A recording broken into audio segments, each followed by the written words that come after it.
Hello, everybody. I wanted to take a few minutes and just talk tonight about the importance of completing your race.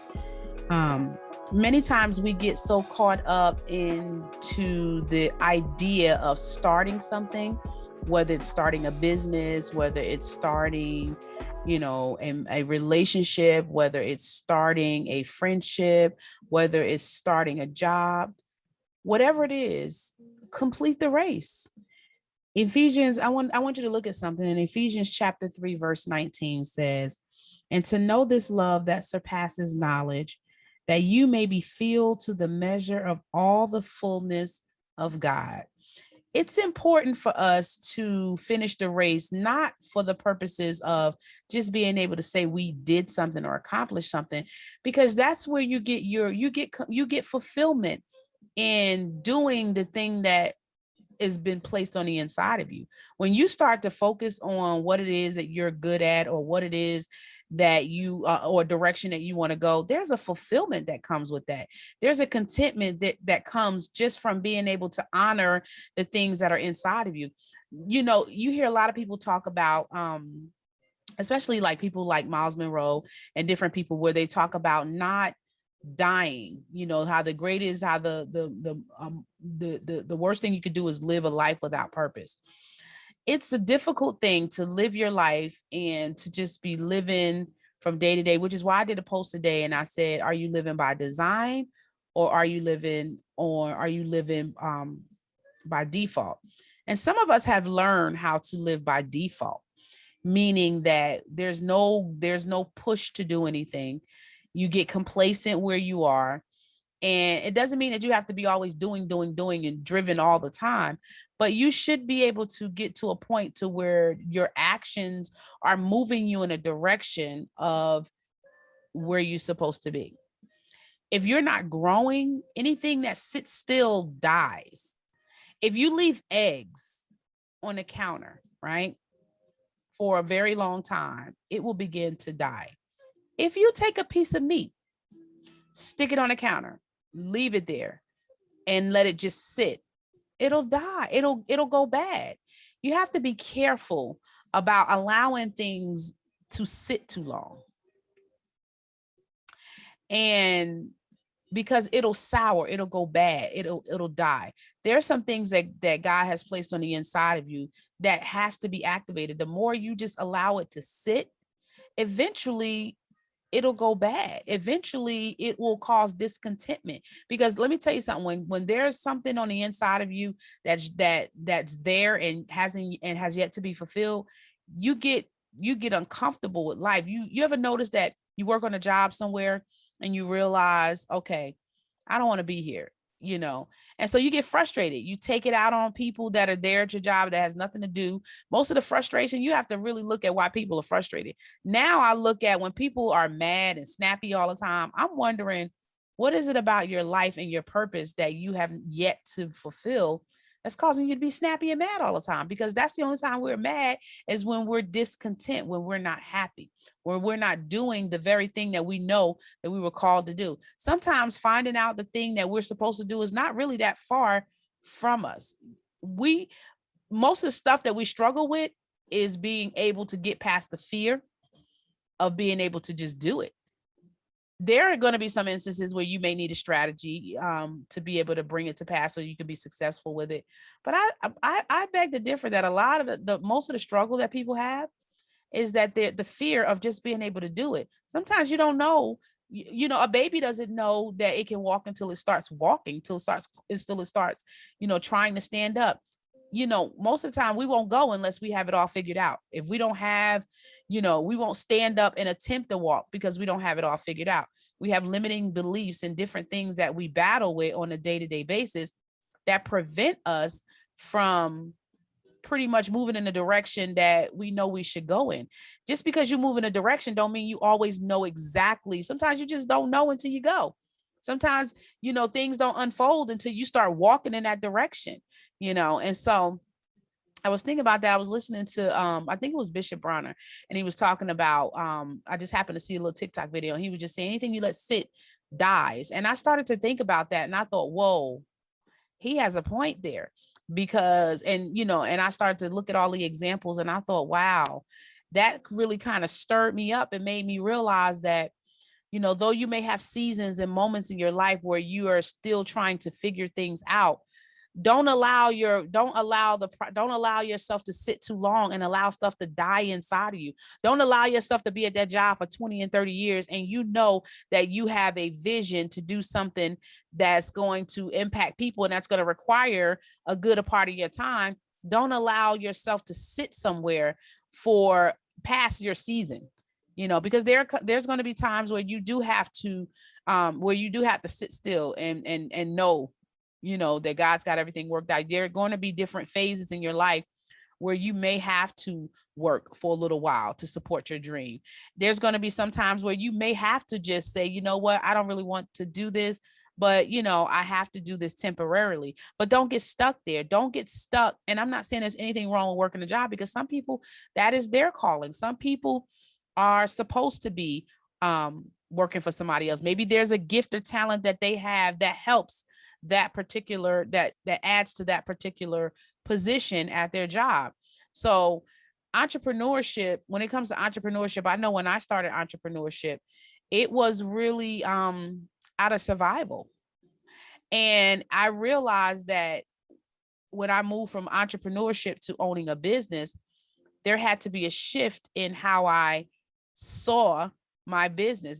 My business had to be more, it had to be more than just about me. It had to be about who I was going to help. I had to get clear on my whys and my whats and my wins. I had to realize that, if I'm going to service anybody, I have to make sure that I've done the research on the type of needs of the people that I'm going to be helping. And my fulfillment comes when I am doing and operating in my gift and I'm doing it naturally. There are some things that, just like right now, I don't have anything scripted right now, and I'm getting, not that there's anything wrong with being scripted, but what I'm learning I'm learning how to internalize the different things that are causing me to change. I'm learning how to internalize different processes that I'm going to. And if I continue to live from the inside out, then what will happen is some things will just come out of me. It'll be a result of an overflow of things that I've allowed, because nothing is just sitting. Though I might be resting, and though I might be, because I'm faithful to my naps, y'all. I need y'all to know, when it comes to nap time, I takes my naps, But really, when I say I'm not allowing it to sit, meaning that I'm doing things perpetually to stir up the different things on the inside of me so that I can grow, not just in the area financially. That's not the only way to grow, but to grow spiritually, to grow, to make sure that I'm a better me for my kids, make sure I'm a better me for my relationships, make sure that I'm a better me for being an impact, and being a daughter, for being a child of God.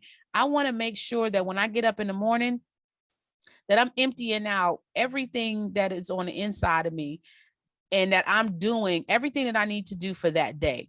And sometimes in doing that, sometimes your mindset can kind of get task oriented, and you can get caught up into doing a lot of stuff, like, doing a lot of stuff, but not doing things that are going to add value, and doing things that is going to position you to be in a different place. So I just wanted to kind of come on and kind of talk about that.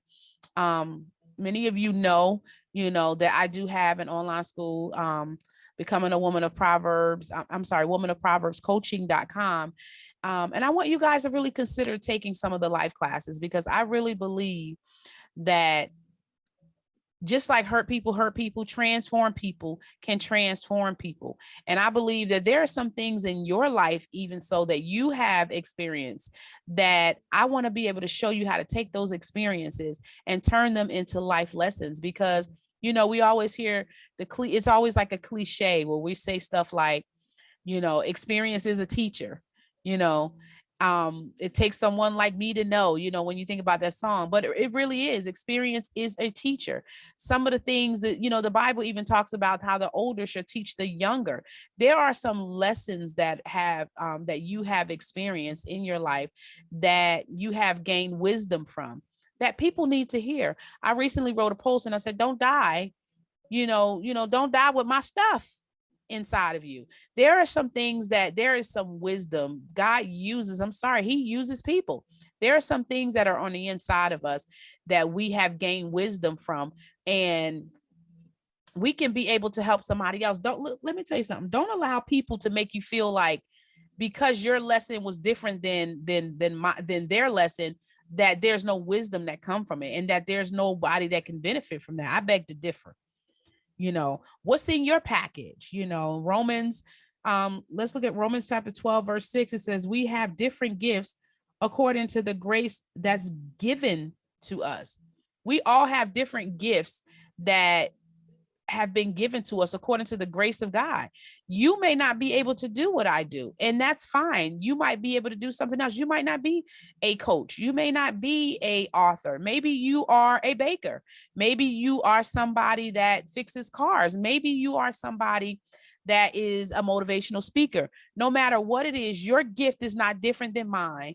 And your gift is not, just because you differ in your gifts is what I mean, doesn't mean that, and just because your gift may require you to take a different path, I'm not going to look at you and say, because you're going down a different path, that you're not going down the right path, because your path is going to take you in the direction that God is leading you.